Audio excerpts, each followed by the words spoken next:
ও বৌমা, বেটায় তো চিংড়ি মাছ আনিয়েছে, মাঠে দুটি পালং শাক আনি।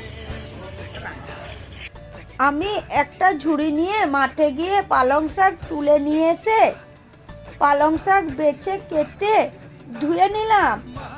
আমি আগে থেকে চিংড়ি মাছ বেছে ধুয়ে রেখেছিলাম, তাতে লবণ হলুদ মাখিয়ে নিলাম। এবার উনান জ্বালিয়ে কড়াইয়ে সর্ষের তেল দিয়ে চিংড়ি মাছগুলো ভালো করে ভেজে তুলে নিলাম।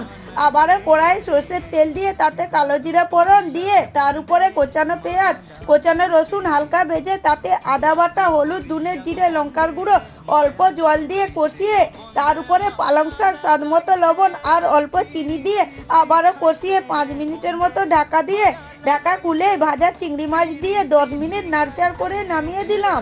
এবার আমার পালং চিংড়ি রেডি।